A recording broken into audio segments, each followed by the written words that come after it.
ناظرین، اب ہمارا فیس بک پیج اور یوٹیوب چینل دیکھ رہے ہیں، میں صداقت زمان ہوں۔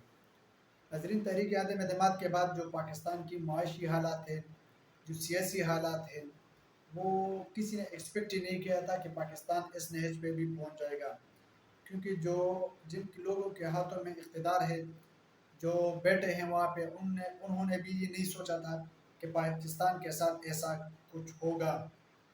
لیکن ان سارے حالات کے باوجود بھی گزشتہ دنوں لندن میں ایک ملاقات ہوئی ہے اور ایک پلان بنایا گیا ہے جس کا نام ہے آپریشن سائیکلون۔ ان پر پاکستان پیپلز پارٹی، پاکستان مسلم لیگ نون، مولانا فضل الرحمان صاحب کی پارٹی، جمعیت علماء اسلام اور کچھ غیر سیاسی لوگ جن کے ہاتھوں میں اس وقت پاکستان کی اقتدار ہے، وہ بھی بیٹھے تھے لندن میں، اور یہ سارا پلان بنایا گیا ہے۔ اور اس پلان کا جو سب سے پہلا پوائنٹ ہے، بہت سے لوگوں کو اس چیز کے بارے میں معلومات بھی ہے، لیکن مجھے بھی کسی نے کچھ پوائنٹس دیے ہیں جو میں ضرور آپ کے ساتھ شیئر کروں گا۔ جو پہلا پوائنٹ ہے وہ یہ ہے کہ پاکستان کے جو آرمی چیف ہیں جنرل قمر جاوید باجوہ صاحب، ان کو مزید 2 سال کی ایکسٹینشن دی جائے گی، کیونکہ ان کو پتہ ہے کہ عمران خان اگر 2/3 اکثریت سے آتا ہے اس ملک میں تو وہ پھر کسی کو نہیں چھوڑے گا، خواہ وہ کسی آرمی سے ان کا تعلق ہو، خواہ وہ سازش میں ملوث ہو، خواہ وہ سازش میں ملوث نہ ہو لیکن ان کو فیسیلیٹیٹ کر رہا ہو۔ ان سارے کرداروں کا وہ بخوبی اندازہ ان کو ہے، اور وہ ضرور ان سارے کرداروں کو پکڑے گا اور کسی کو نہیں چھوڑے گا۔ تو ان کو مزید 2 سال کی ایکسٹینشن دی جائے گی، یہ پلان کا حصہ ہے۔ لیکن اس 2 سال ایکسٹینشن کے بدلے میں انہوں نے کیا کرنا ہے؟ انہوں نے سب سے پہلے تو عمران خان کو نااہل کروانا ہے، یہ دوسرا پوائنٹ ہے۔ پہلا پوائنٹ ہے جنرل قمر جاوید باجوہ صاحب کو 2 سال کی مزید ایکسٹینشن دی جائے گی، اس کے بدلے میں انہوں نے عمران خان کو نااہل کروانا ہے۔ اور آپ نے دیکھا ہوگا کہ الیکشن کمیشن کتنی تیزی سے کام کر رہا ہے، رات کے 11 بجے بھی وہ 3 ملاقاتیں کر رہے ہیں اور عمران خان کو شوکاز نوٹسز بھیج رہے ہیں۔ یہ سارے اس آپریشن کا حصہ ہے، کیونکہ ان کو کہا گیا ہے کہ آپ نے الیکشن کمیشن کے ذریعے ہوں یا جوڈیشل کمیشن کے ذریعے ہوں، لیکن آپ نے عمران خان کو نااہل کروانا ہے، کیونکہ ان کے پاس عوام کی طاقت بہت زیادہ ہو گئی ہے اور اب ان کو پولیٹیکلی یا ووٹ کے ذریعے ان کو روکنا مشکل ہی نہیں ناممکن ہے۔ تیسرا جو پوائنٹ رکھا ہے وہ یہ ہے کہ اگر عمران خان کو نااہل کرواتے ہیں تو اس سے لوگوں میں اور بھی ہمدردیاں پی ٹی آئی کے ساتھ جڑ جائے گی اور پی ٹی آئی بھی اقتدار میں آ جائے گی، اس میں دھاندلی کرنا بھی مشکل ہو جائے گا۔ تو تیسرا پوائنٹ یہ رکھا ہے کہ عمران خان کی نااہلی کے بعد آپ نے پی ٹی آئی کو کالعدم قرار دینا ہے، کچھ وقت کے لیے کالعدم قرار دینا ہے، تاکہ ہم اپنا یہ پورا منصوبہ کامیابی سے چلائے، جس طرح ریجیم چینج آپریشن کامیابی سے پاکستان میں ہوا۔ تیسرا پوائنٹ پی ٹی آئی کو کالعدم قرار دینا ہے۔ چوتھا پوائنٹ جو ہے وہ پاکستان پیپلز پارٹی کا ہے، اور آپ نے زرداری صاحب کے بہت سی انٹرویوز سنی ہیں۔ جو چوتھا پوائنٹ ہے وہ یہ ہے کہ پاکستان کے جو اگلا وزیر اعظم ہے وہ بلاول بھٹو زرداری صاحب ہوگا، اور زرداری صاحب کے بہت سے انٹرویوز میں آپ نے یہ سنا ہوگا کہ میں بلاول کو وزیر اعظم دیکھنا چاہتا ہوں۔ کوئی تو ہے جو ان کو یہ دماغ میں فیڈ کر رہا ہے، کیونکہ اتنے کانفیڈنس سے کوئی بھی نہیں کہہ رہا، کیونکہ ایک پولیٹیکلی امیچور بندے کو آپ کس طرح وزیر اعظم بنا سکتے ہیں؟ کیونکہ جو 2018 کے الیکشن تھے انہوں نے صرف 1 سیٹ جیتا ہے، اور بہت سے سیٹوں سے وہ الیکشن کے لیے کھڑا تھا، ملاکنڈ کے لیے کھڑا تھا، وہ بھی ہارا ہے۔ تو وہ کس طرح وزیر اعظم بن سکتا ہے؟ کیونکہ یہ پلان کا حصہ ہے، تو اس لیے زرداری صاحب بار بار انٹرویو میں کہہ رہے ہیں کہ میں بلاول کو وزیر اعظم دیکھنا چاہتا ہوں۔ جو چھٹا پوائنٹ ہے، پانچواں پوائنٹ ہے، وہ یہ ہے کہ پاکستان پیپلز پارٹی کو اگلی جو حکومت ہے وہ دی جائے گی، کیونکہ زرداری صاحب کو مفاہمت کا بادشاہ بھی مانا جاتا ہے، اور ان کو ان ساری چیزوں کا غور کا پتہ ہے کہ کس طرح بلوچستان کی حکومت بنانی ہے، سندھ کی تو ویسی بھی ان کے پاس ہوتی ہے، پچھلے 15 سال سے بھی ہے، آگے بھی ہوگا، اور کوئی اس کو چینج نہیں کر سکتا ہے۔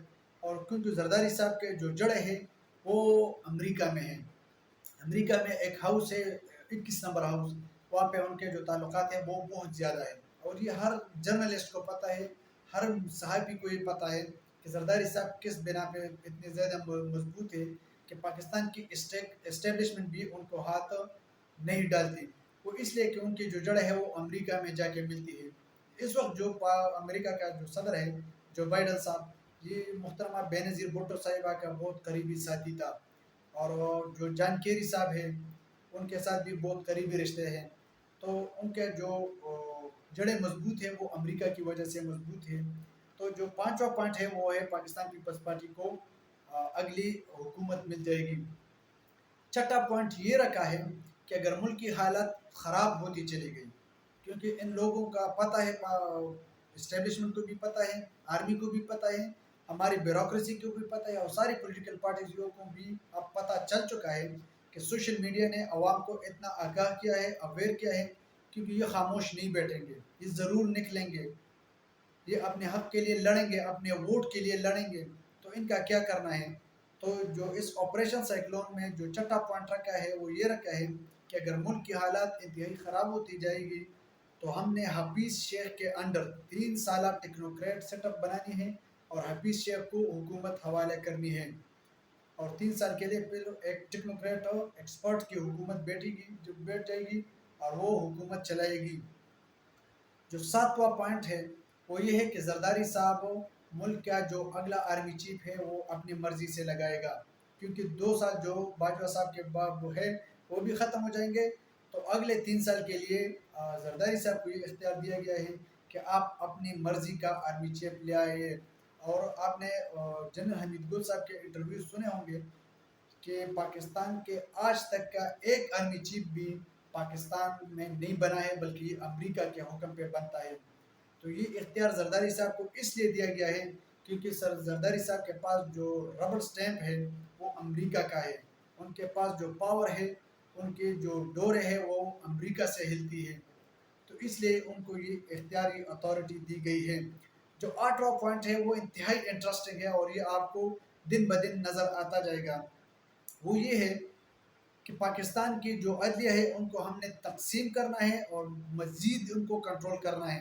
تو پچھلے دنوں جو عدلیہ کے اوپر جو سوشل میڈیا پہ پروپیگنڈا چلایا جا رہا تھا کہ پاکستان میں صرف یہ 3 ججز رہ گئے جو فیصلے کریں، جس میں اطہر من اللہ صاحب بھی ہیں، جس میں عمر عطا بندیال صاحب بھی ہے، اعجاز الحسن صاحب ہے، سوری اطہر من اللہ صاحب نہیں ہے، اعجاز الحسن صاحب ہے اور عمر عطا بندیال صاحب ہے. کیونکہ ان لوگوں کو یہ صرف سارے جو قانون کی علم ہے وہ ان 3 لوگوں کو ہے، صرف یہ لوگ فیصلے کریں گے. اور انہوں نے بار بار اس چیز کی وضاحت کی کہ یہ کوئی اتنا پیچیدہ مسئلہ نہیں ہے، یہ صرف چند ووٹوں کا مسئلہ ہے کہ 188 ووٹ والے اپوزیشن میں چلے گئے اور 176 ووٹ والے حکومت میں چلے گئے، یہ کس طرح ہو سکتا ہے؟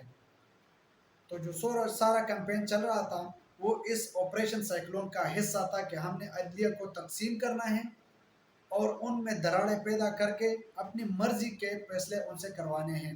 یہ آپریشن سائیکلون کا مین پوائنٹ تھا. جو 9واں پوائنٹ ہے اس کا، جو 9 نمبر پہ اس کا پوائنٹ ہے وہ اس سے بھی زیادہ خطرناک ہے. وہ یہ ہے کہ پاکستان میں اس ساری صورتحال کے دوران ہم نے ایک نئی پولیٹیکل پارٹی کو جنم دینی ہے اور ایک نئی پولیٹیکل سیٹ اپ بنانی ہے.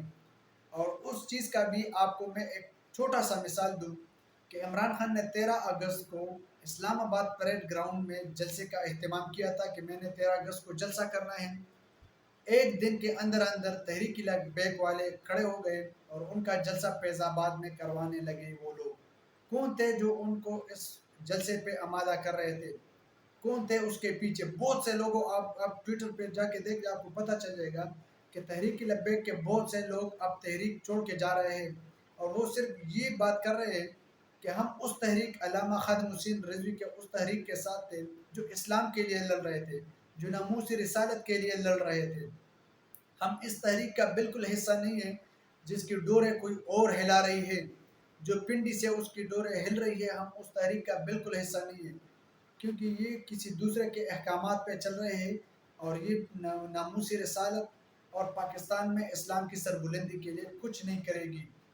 جو ان کا بیٹا ہے علامہ خادم حسین رضوی کا بیٹا سعد حسین رضوی، کیونکہ وہ پولیٹیکلی امیچور ہے، وہ ڈرا ہوا ہے، وہ سہما ہوا ہے اور کوئی اور ان کو ہلا رہا ہے. تو عمران خان کا جو جلسہ تھا وہ بھی ایک سازش کے تحت اس کو چینج کرنا پڑا اور وہ لاہور شفٹ ہو گیا.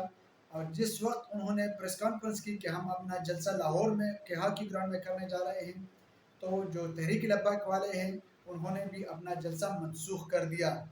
یہ پورا سیٹ اپ بن چکا ہے لندن میں بیٹھ کے، اور میں نے پہلے آپ کو بتایا تھا کہ اس میں سیاسی لوگ اور غیر سیاسی لوگ بھی شریک تھے، اور یہ سارا آپریشن سائیکلون کا حصہ ہے۔